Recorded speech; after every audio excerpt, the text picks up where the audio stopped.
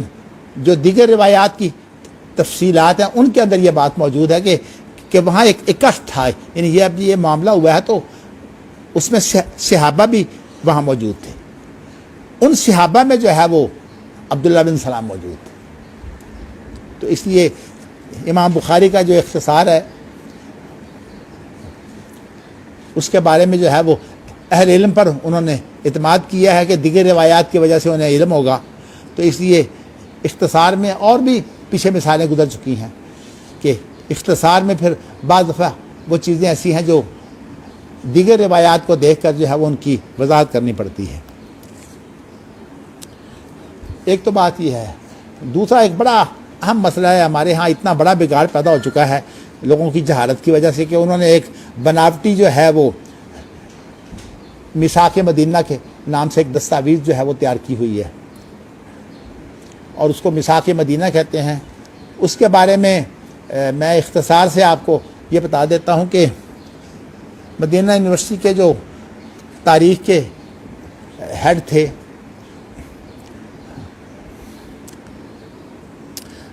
انہوں نے جو ہے وہ اس پر اچھی بات کی ہے۔ ان کی ایک کتاب کا ترجمہ بھی ہے مدنی معاشرے کے نام سے۔ تو اس کے اندر انہوں نے کہا ہے کہ ویسے تو یہ دستاویز جو ہے یہ تو خیر غلط ہے، لیکن ویسے یہ اس طرح کے مختلف معاہدے ہیں، تو اصل میں ان معاہدوں کو جو اگر ہم اکٹھا کر لیں تو بہت سے نقطے جو اس دستاویز کے اندر موجود ہیں ان نقطوں کی جو ہے وہ نقطے متفرق روایات میں ملتے ہیں۔ لیکن اب ہمارے ہاں جو بگاڑ پیدا ہوا ہے نا، وہ یہ پیدا ہوا ہے کہ اس دستاویز کو جو اب یہ کہا جا رہا ہے کہ یہ معتبر ہے، اس سے بے شمار خرابیاں پیدا ہوئی ہیں۔ ایک تو خرابی یہ پیدا ہوئی ہے کہ یہودی بھی جو ہے وہ اللہ کے رسول کی امت ہے، امت دعوت تو ہے لیکن امت اجابت تو نہیں ہے نا۔ اور اس سے اور بڑے بگاڑ، خاص طور پر میں نے جو ہے وہ یہ حنیف نامے جو پنجاب کا وزیر اعلیٰ بھی رہا پیپلز پارٹی کے دور میں، اور صوفی بھی تھا، بلکہ آپ کو یہ بتاؤں کہ عام طور پر ہمارے ہاں جو بڑے بڑے مولد ہیں نا، یہ ساتھ صوفی بھی ہوتے ہیں، تو تصوف کا بھی ایک بہت بڑا بگاڑ ہے۔ تو وہ چونکہ ذرا دانشور آدمی تھا، اس لیے اس کی میں نے تقریر بھی سنی، تو وہ یہ ثابت کیا کرتا تھا کہ یہ ہمارے ہاں جو اقلیتوں کا مسئلہ ہے نا، یہ اقلیتیں جو ہیں وہ ساری کی ساری جو ہے وہ ایک ہی ہوتی ہیں، وہ اس سے ثابت کیا کرتا تھا۔ اور یہ میں نے آپ کو بتایا کہ خاص طور پر جو امام بخاری کے علی بن مدینی استاد ہیں، ان کی کتاب العلل کے اندر انہوں نے اپنی تحقیق پیش کی ہے کہ یہ روایت جو ہے یہ ٹھیک نہیں ہے۔ تو ویسے بدایہ والنہایہ میں ابن کثیر نے اس روایت کو ذکر کیا ہے اور انہی کے حوالے سے کہہ دیا ہے کہ یہ صحیح نہیں ہے۔ مطلب ہے کہ یہ روایت جو جس کو میثاق مدینہ کہا جاتا ہے یہ تو غلط ہے۔ تو یہ دراصل نبی اکرم صلی اللہ علیہ وسلم کا ایک فرمان تھا، اسی لیے ابن کثیر نے بدایہ والنہایہ میں جو عنوان باندھا ہے وہ کیا عنوان باندھا ہے؟ ھذا کتاب من محمد النبی، یعنی یہ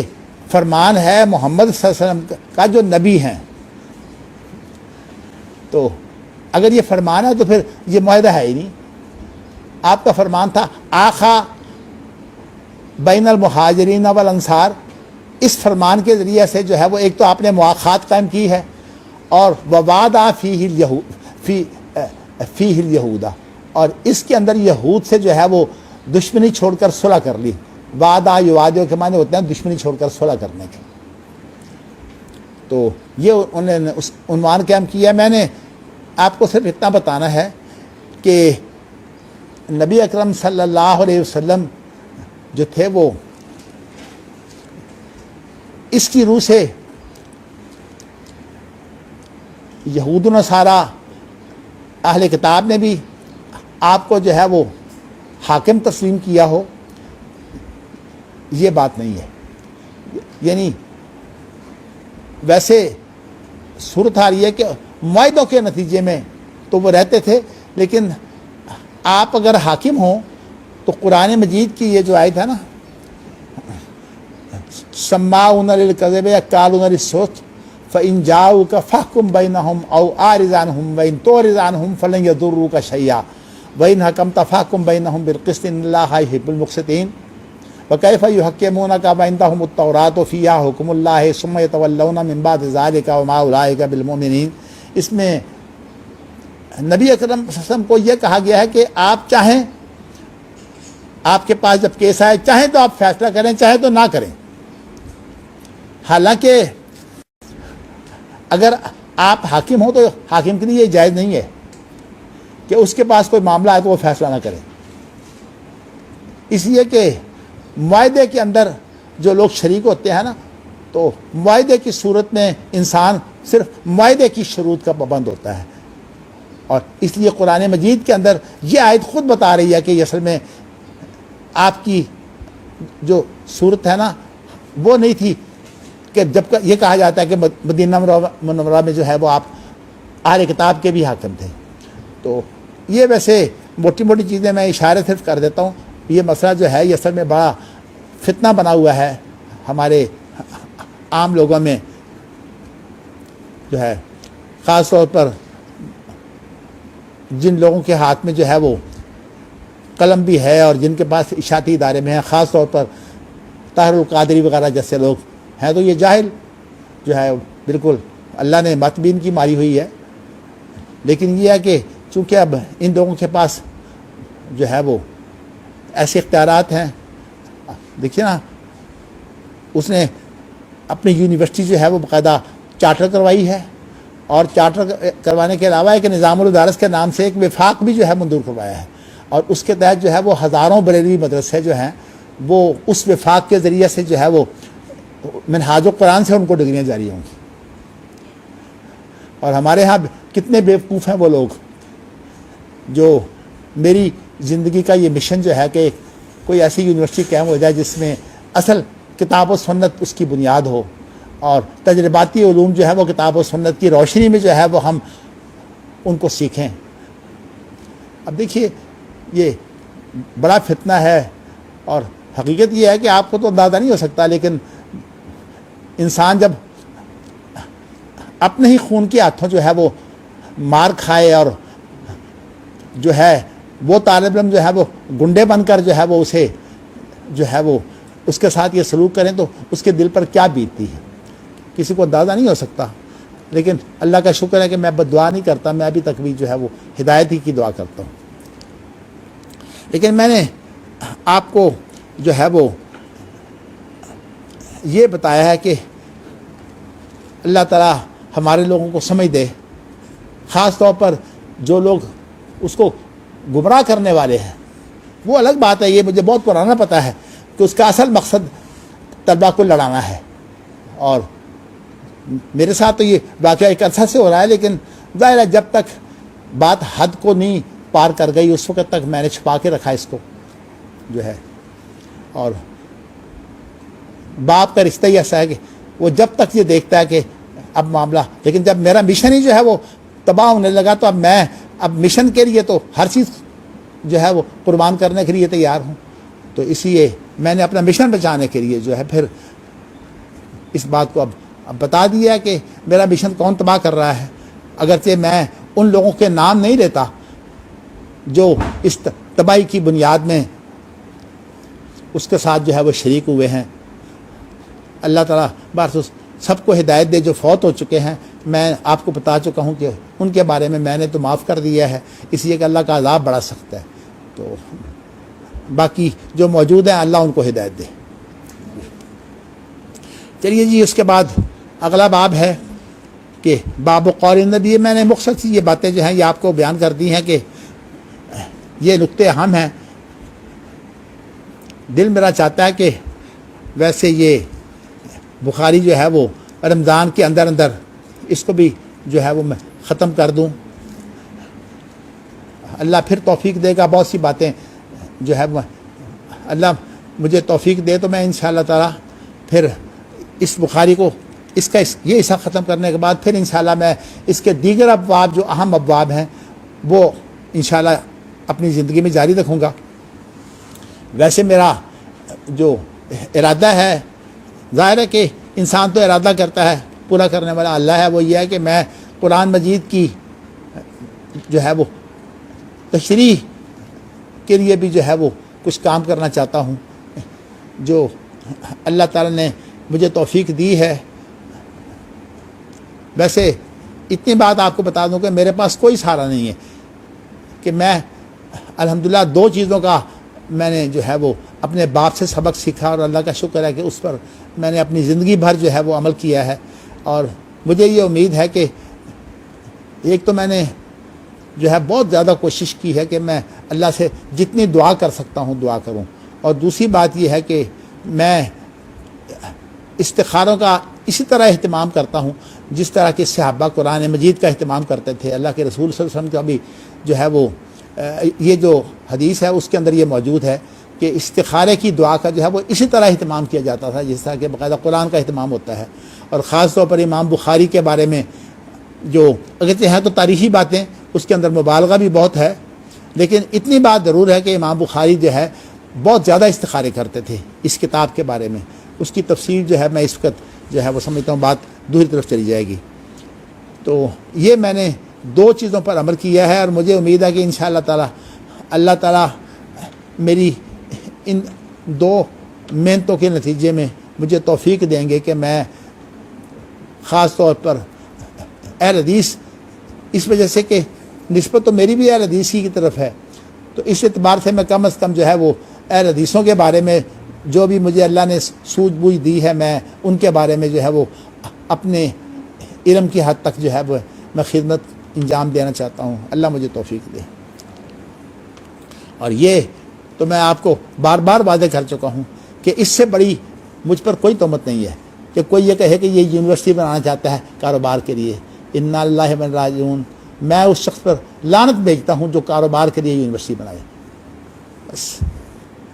اس لیے جن لوگوں نے جو ہے وہ مجھ پر زیادتی کی ہے، حقیقت یہ ہے کہ میرا دل بہت زیادہ زخمی ہے۔ اچھا جی، اب اگلا باب جو ہے وہ امام بخاری کا یہ ہے کہ الماہر بالقرآن ما سفرت الکرام بررہ۔ یہ وزین القرآن باصواتکم، اس کے اندر قرآن مجید میں جو ہے وہ یہ الفاظ اور طرح کے ہیں۔ سفرہ سے پہلے یہ صورت سفرہ سے پہلے جو لفظ ہے وہ فرشتوں کے کیا الفاظ ہیں سفرہ سے پہلے؟ قرآن مجید میں جی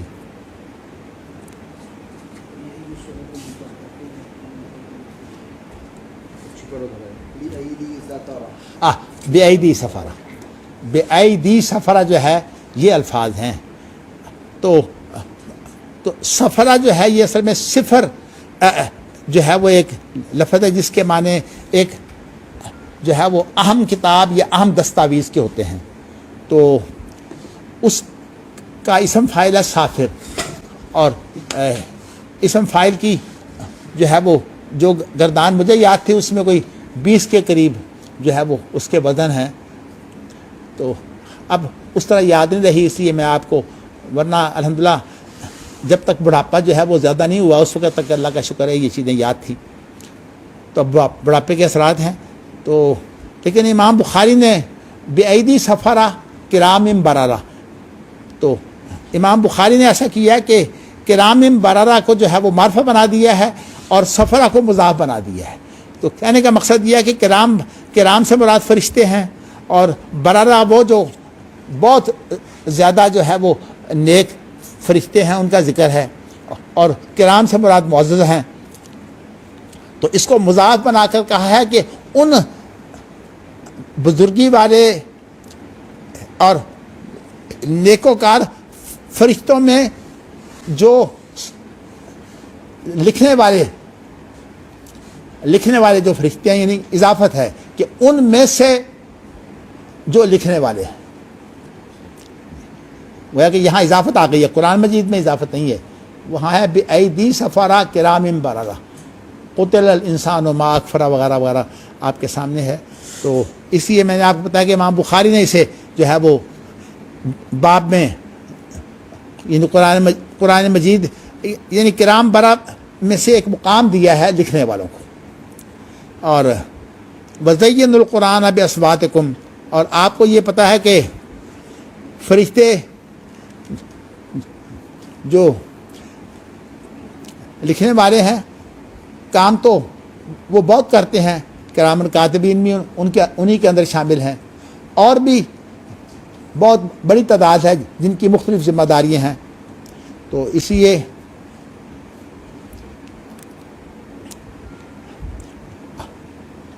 ویسے تو لوح محفوظ جو ہے اگرچہ حکم تو قلم کو ملا ہے، لیکن اللہ تعالیٰ کے نظام میں چونکہ تکوینی نظام کے اندر اللہ تعالیٰ نے ذمہ داریاں فرشتوں کی لگائی ہوئی ہیں، تو اس لیے امکان ہے کہ تورات کے اندر جو قلم میں لکھا ہے اس کے لکھنے والے بھی جو ہے وہ فرشتے ہوں، لیکن یہ امکان ہے صرف جو ہے. تو فَأَمَرَ، ہاں آگے لفظ ہے وَزَيَّنُوا الْقُرْآنَ بِأَصْوَاتِكُمْ، قرآن کو جو ہے وہ اپنی آوازوں کے ساتھ جو ہے وہ سنوارو. اس کے بعد جو ہے وہ اللہ اکبر، اللہ توفیق دے.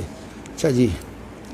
حدثني ابراہیم بن حمزہ حدثني ابن ابی حازم عن یزید عن محمد ابن ابراہیم عن ابی سلمۃ عن ابی ہریرہ انہ سمع النبی صلی اللہ علیہ وسلم یقول ما اذن اللہ لشیء ما اذن لنبی حسن الصوت بالقرآن یجہر بہ. اللہ اکبر. ابو ہریرہ روایت کرتے ہیں، سند کے اندر کوئی خاص ایسی بات نہیں ہے. ابو ہریرہ روایت کرتے ہیں کہ انہوں نے نبی اکرم صلی اللہ علیہ وسلم سے سنا یقولو کہ وہ کہتے تھے ما اذن اللہ لشیء، کہ اذنا یا زانو جو ہے وہ ہمارے بارے میں جب لفظ استعمال ہوتا ہے تو کان رکھنے کے معنوں میں بھی استعمال ہوتا ہے، جس چیز کو توجہ سے سنا جائے. اللہ کے بارے میں فعل تو استعمال ہوا ہے، لیکن جو وصف ہے نا کان کا، اذن، یہ اللہ کے بارے میں استعمال نہیں ہوا. تو اس لیے ہم وہیں تک محدود رہتے ہیں جو فعل ہے. تو یہاں جو ہے دیکھیے نا اس حدیث کے اندر یہ اذنا جو ہے یہ ہے اذن سے، یعنی اس کا مادہ اور اذن کا مادہ جو ہے وہ ایک ہی ہے. تو یہاں مراد یہ ہے کہ توجہ، یعنی کان رکھنے کے معنی یہ ہیں کہ توجہ دینا. اللہ تعالیٰ جو ہے وہ اتنا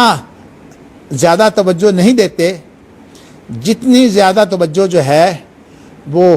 نبی اکرم صلی اللہ علیہ وسلم جب قرآن مجید کو اچھی آواز سے پڑھتے ہیں تو اللہ جو ہے وہ اس کی طرف توجہ دیتے ہیں. یجہر بھی میں آپ کو بتا چکا ہوں کہ اس کے اندر جو ہے وہ انسان کی جو آہیں ہوتی ہیں وہ بھی شامل ہیں، اور اس کے اندر جو واو ویلا ہے وہ بھی شامل ہے۔ یہ اصل میں ایک وضاحت کے لیے الفاظ ہیں۔ نبی اکرم صلی اللہ علیہ وسلم چونکہ قرآن مجید ان پر اترتا تھا اور ان کے دل پر اترتا تھا، اس لیے آپ کا قرآن مجید پڑھنا جو ہے، کوئی اور شخص جو ہے وہ نبی اکرم صلی اللہ علیہ وسلم کی برابری نہیں کر سکتا قرآن مجید پڑھنے میں۔ تو اسی لیے نبی اکرم صلی اللہ علیہ وسلم جب قرآن مجید کو پڑھتے تھے، اور پھر یہ ہے کہ آپ کی نہ صرف زبان میں بلکہ آپ کے لہجے میں قرآن اترا تھا، اسی لیے ہمیں حکم ہے کہ اقرأ القرآن بلحون العرب، یعنی اس طور کا جو کہ لہجے تھے، جو چونکہ نبی اکرم صلی اللہ علیہ وسلم کا کوئی اپنا خاص لہجہ نہیں تھا، وہ جو اس دور میں جو زبان تھی عربوں کی، اسی لہجے میں آپ پڑھتے تھے۔ تو اسی ہمارے ہاں یہ جو تجوید ہے، ہم تو مشق کر کے تجوید سیکھتے ہیں نا، ان کو جو ہے وہ یہ تجوید ان کے لہجے کا حصہ تھی۔ اگر آج آپ نے آپ کی ملاقاتیں اگر شامی لوگوں سے ہوئی ہوں، شام سے مراد وہ تقریباً سارے ایک شامی بلاک ہے پورے کا پورا، جس میں 5-6 ملک جو ہیں وہ شامل ہیں، تو ان میں خاص طور پر جو سیریا کے لوگ ہیں نا، اگر آپ ان کی گفتگو سنیں تو واقعی ان کی عام گفتگو میں جو ہے وہ تجوید موجود ہے۔ بڑی بات اچھی لگتی ہے ان کی، جب ان کے منہ سے جو ہے وہ عربی زبان جب وہ بولتے ہیں، تو میں سمجھتا ہوں کہ ان کی زبان جو ہے وہ قریب ترین ہے اس لہجے کے۔ ان کی تکلف نہیں ہوتا، تکلف کے بغیر وہ بولتے ہیں، لیکن ان کا لہجہ جو ہے، چونکہ شام کی جو تعریف آئی ہے شاید اس کے اندر یہ چیز بھی شامل ہو۔ تو ایک تو میں نے آپ کو جو ہے وہ یہ بتایا ہے کہ نبی اکرم صلی اللہ علیہ وسلم جب قرآن مجید اچھی آواز سے پڑھتے ہیں تو لہجہ تو میں نے آپ کو بتا دیا، آپ کا تو فطری لہجہ تھا، تو جس میں تجوید بھی موجود تھی، اور انہی لہجوں کے مطابق جو ہے وہ ہمارے ہاں جتنی بھی قراتیں ہیں، جو لوگ قراتوں کے ماہر ہو جاتے ہیں پھر ان کے اندر تکلف نہیں رہتا، تو اصل میں صحیح قاری وہی ہوتے ہیں کہ جن کی تلاوت میں جو ہے تکلف نہ ہو۔ اور جو جب انسان سیکھتا ہے تو ظاہر ہے کہ ابتدا میں تو تکلف ہوتا ہے، جب انسان جو ہے وہ کسی چیز کا ماہر ہو جاتا ہے، تو میں نے کتابت کا امام حافظ یوسف صدیدی جو ہے، میری ان سے بڑی محبت تھی، اگرچہ وہ بریلوی تھے، لیکن میرے ساتھ جو ہے ان کا ایک خاص تعلق تھا، تو میں نے دیکھا کہ کس طرح وہ کتابت کے فن کے امام تھے، یعنی وہ نئی چیزیں پیدا کرتے تھے، یعنی بناتے تھے، اس طرح جو ہے ان کو مہارت تھی۔ یہ میری موریں اور اسی طرح محدث کی جو کتابت کتوبت ہے ساری انہی کی ہے۔ تو میں جو ایک بات تو آپ کو بتانا چاہتا ہوں کہ اللہ کی توجہ جو ہے یہ بہت بڑی نعمت ہے۔ انسان کی جو آزمائش ہوتی ہے اس کے بارے میں بعض علماء نے یہ بات لکھی ہے، اور مجھے یہ بات پسند آتی ہے کہ جس انسان کی آزمائش ہوتی ہے یہ انسان کی خوش قسمتی ہے، اس لیے کہ اللہ جب کسی کی بڑی آزمائش کرتے ہیں تو اللہ کی توجہ اس کی طرف ہوتی ہے، اور چونکہ آزمائش کا اصل جو مقصد ہے وہ تو ایمان کی تربیت ہے، اور ہر ایک کے ایمان کے مطابق ہی اس کی آزمائش ہوتی ہے۔ نبی اکرم صلی اللہ علیہ وسلم کی آزمائش جو ہے وہ سب سے زیادہ سخت ہوتی تھی۔ آپ نے خود فرمایا کہ مجھے بخار بھی عام آدمی کے بخار جیسا بخار نہیں ہوتا، اس سے کئی گنا زیادہ مجھے بخار جو ہے وہ اس کی تکلیف ہوتی ہے۔ اور حضرت عائشہ رضی اللہ تعالیٰ عنہا یہ بیان کرتی ہیں کہ میں سمجھتی تھی کہ یہ شاید جو موت کی سختیاں ہیں یہ شاید جو ہے وہ گناہوں کی وجہ سے ہوتی ہے، لیکن نبی اکرم صلی اللہ علیہ وسلم کی میں نے جو سختیاں دیکھی ہیں اس کے بعد میرا یہ ذہن جو ہے وہ بدل گیا کہ اصل میں اللہ تعالیٰ یہ جو بہت دفعہ موت سے پہلے جو بہت زیادہ سختیاں دیتے ہیں نا، اس کے اندر ایک طرح سے یہ اللہ کی رحمت یہ ہوتی ہے کہ دنیا میں اس کو سختیاں دے کر جو ہے نا اس کا جو ہے وہ آخرت کا جو معاملہ ہے وہ آسان کر دیا جائے۔ تو اس لیے میرے نزدیک میں نے اگرچہ علماء سے یہ بات سیکھی ہے کہ جب سخت آزمائش آئے تو گھبرانا نہیں چاہیے، اور یہ اللہ کا شکر ہے کہ اس چیز کو سمجھنے کے بعد میں تعریف تو نہیں اپنی کرتا، لیکن میں کوشش یہی کرتا ہوں کہ ویسے تو اللہ کے رسول کی یہ ہدایت ہے کہ اللہ سے عافیت مانگو، اور یہ عافیت کی دعا جو ہے اللہ کے رسول کو بڑی پسند تھی، لیکن اگر اللہ کی طرف سے آ گئی ہے تو اس کو اللہ کی توجہ سمجھنا چاہیے۔ تو میں نے یہ جو اذینہ کا لفظ جو ہے نا اس سے بھی میں یہی بات لیتا ہوں کہ اگر اللہ کی توجہ ہو تو انسان جو ہے وہ یوں سمجھے، ہمارے ہاں اگرچہ یہ عشق کی مثالیں دی جاتی ہیں، عشق جو بیماری ہے اس کے اندر ہوتا کیا ہے کہ اصل میں ایک انسان کی ہر وقت جو ہے وہ توجہ اپنے معشوق کی طرف رہتی ہے۔ یہ ہے تو بیماری میں جیسے بتا چکا ہوں، تو اتنی زیادہ توجہ کہ پھر اس کی مت ماری جاتی ہے۔ جیسے کہتے ہیں نا کہ جب انسان کو زیادہ بھوک لگی ہو تو اس سے پوچھو 2 اور 2 کتنے ہوتے ہیں تو وہ 4 روٹیاں کہے گا، حالانکہ روٹی کے بارے میں تو پوچھا ہی نہیں گیا۔ تو اسی طرح جو انسان کی جو اصل میں حاجت زیادہ ہوتی ہے نا وہ منہ سے نکلتی ہے۔ تو میں یہ سمجھتا ہوں کہ یہ جو آزمائشی ہے نا ان سے انسان کو گھبرانا نہیں چاہیے، لیکن ویسے انسان جو ہے کمزور ہے، جو جس آزمائش کا میں ذکر کرتا ہوں اللہ کا شکر ہے کہ میری طبیعت کے اندر بڑا ٹھہراؤ موجود ہے الحمدللہ، لیکن مجھے دکھ یہ ہے کہ جو شخص اس آزمائش کا باعث بنا ہے میں اس کو جہنم میں جاتا ہوا برداشت نہیں کرتا، اور یہی وجہ ہے کہ میں نے آج تک جو ہے وہ اس کے لیے بد دعا نہیں کی، ورنہ یہ معاملہ میرے ساتھ کوئی نیا نہیں ہے۔ میرے ساتھ جو ہے وہ تقریباً 18-19 سال سے وہ شخص جو ہے وہ بڑی آزمائش بنا ہوا ہے، لیکن میں نے چھپا کے رکھا باپ ہونے کی نیت سے، ارادے سے، اور آج بھی اللہ کا شکر ہے کہ میں بد دعا نہیں کرتا، میں ہدایت کی دعا کرتا ہوں۔ اللہ اکبر، اللہ اکبر۔ اچھا جی، میں نے یہ اذن اللہ کا مفہوم آپ کے سامنے پیش کیا کہ اس سے مراد توجہ ہے۔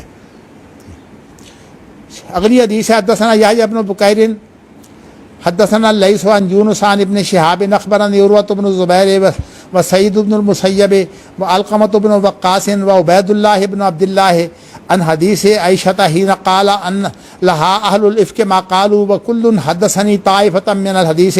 قالت فاستجعت على فراشی وانا حینئذ اعلم انی بریۃ وان اللہ یبرئنی ولکن واللہ ما كنت اظن ان اللہ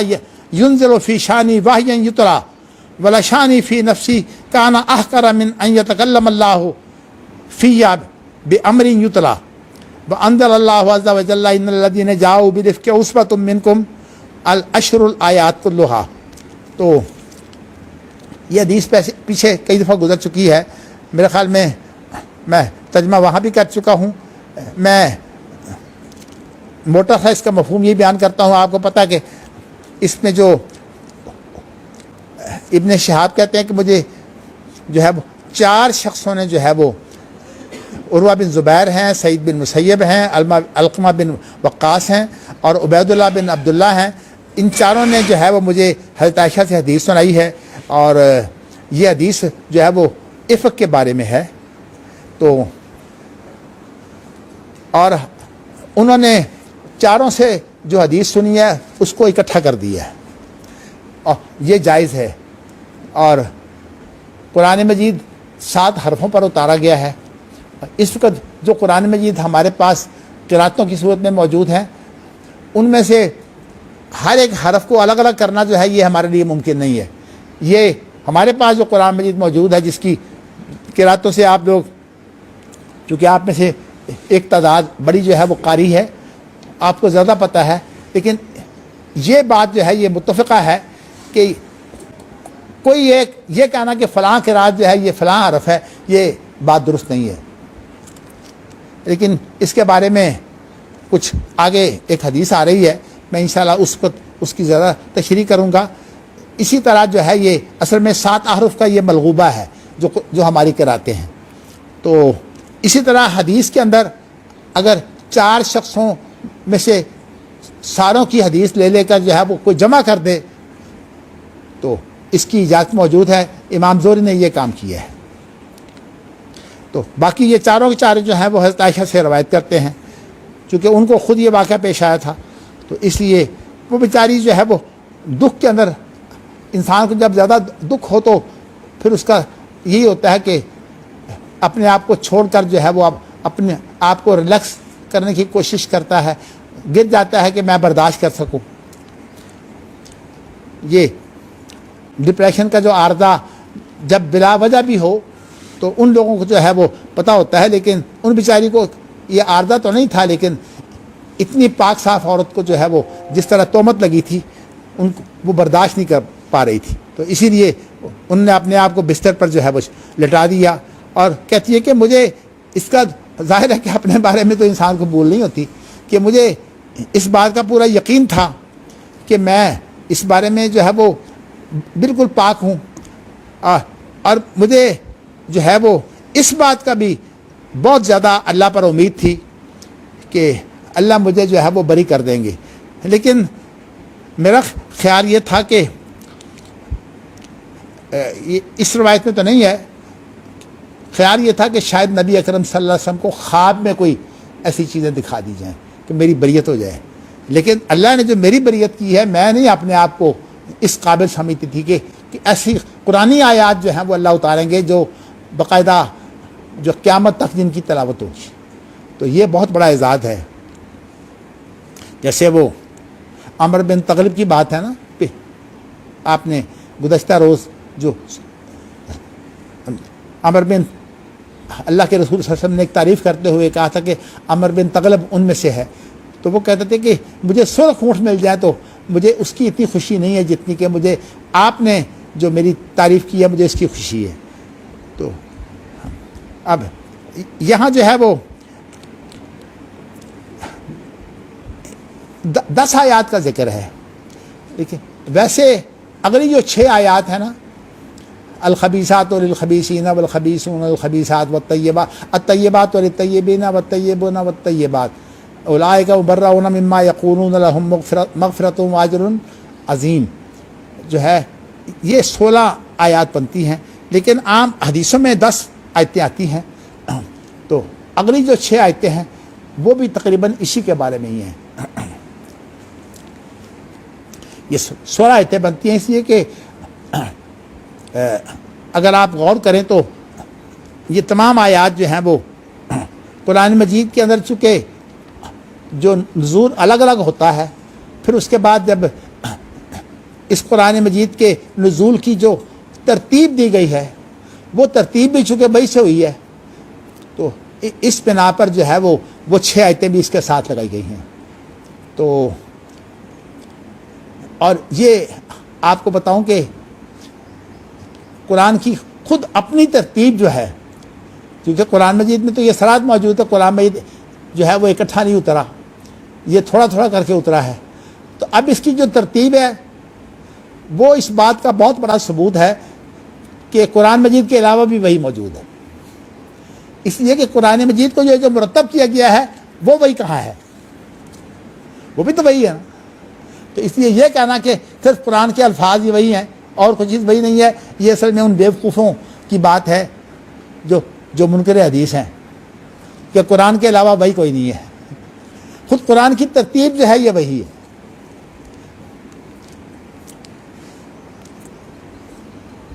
اور اس کی صراحت بھی موجود ہے کہ یہ اس وقت میں صرف اشارہ کر کے آگے بڑھنا چاہتا ہوں۔ اللہ اکبر۔ اگلی حدیث جو ہے وہ پڑھ دیتے ہیں، چھوٹی سی ہے، پھر اس کے بعد حدثنا ابو نعیم حدثنا مسعر عن عدی بن ثابت وراہ عن البراء قال سمعت النبي صلی اللہ علیہ وسلم یقرأ فی العشاء والتین والزیتون فما سمعت احدا احسن صوتا او قراءۃ منہ. تو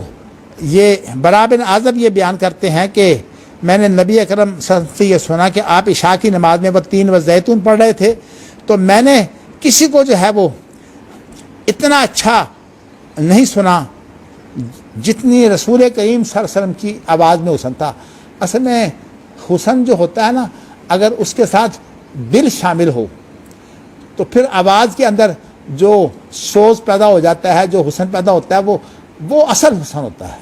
تو نبی اکرم صلی اللہ علیہ وسلم کے دل پر قرآن مجید اترا تھا،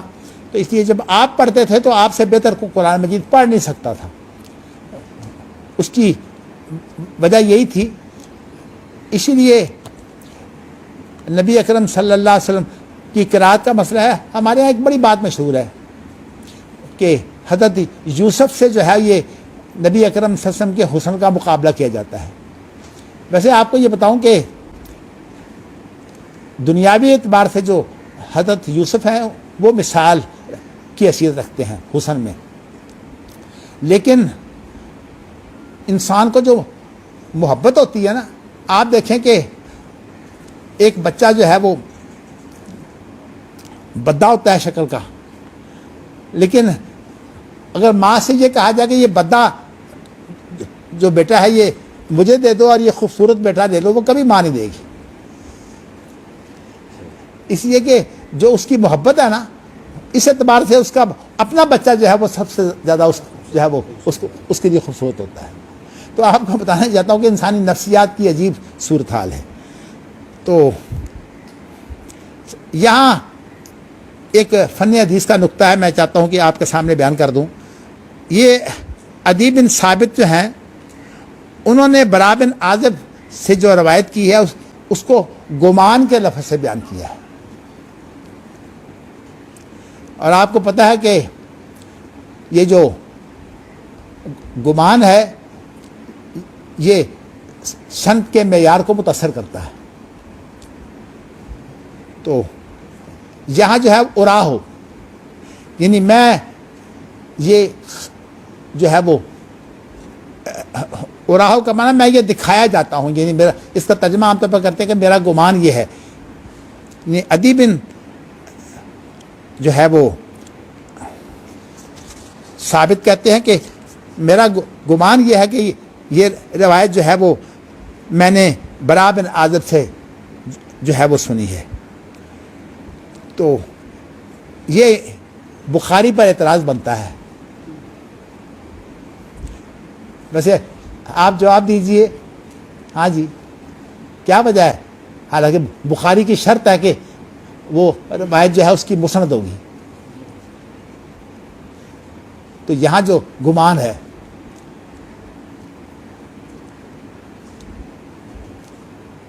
ہاں چلیے جی، سارے انتظار ادھر نہ کریں، آپ بھی اپنا جو ہے وہ کوئی اور چھوٹا آدمی جو ہے وہ بھی جو ہے وہ جواب دینے کی کوشش کرے. ایک بات چھوٹے کے ذہن میں آ جاتی ہے، بڑے میں نہیں آتی.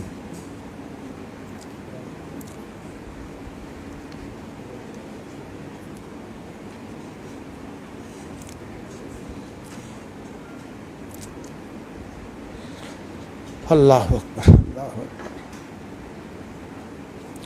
اللہ اللہ.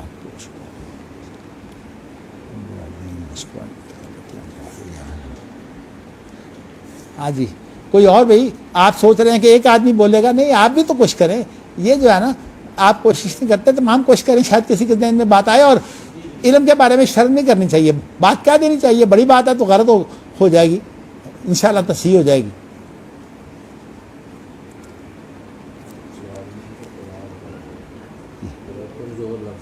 جی، اراؤ جو ہے نا یہ گمان کے معنوں میں ہے، اور گمان سے جو روایت ہوتی ہے وہ روایت بہت بر نہیں ہوتی ہیں. تو وہ سنگ یہاں لے آتے وہ سن یہاں لے آتے ہیں.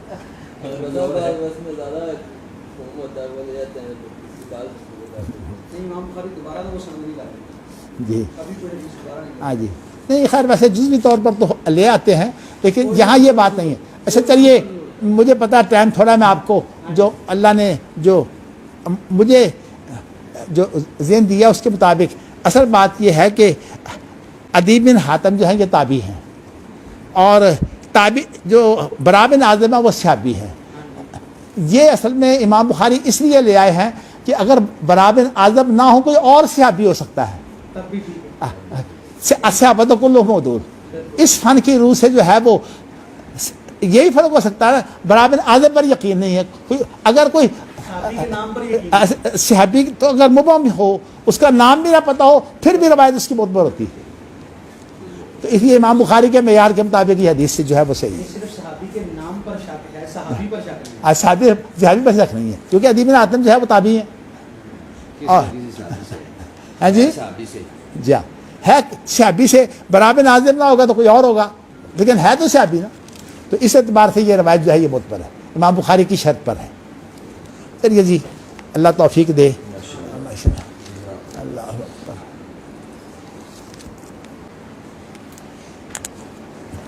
ویسے تو کوئی نہیں، یہ چیزیں ایسی باتیں جو ہیں وہ میں نہیں چاہتا کہ ریکارڈ ہوں.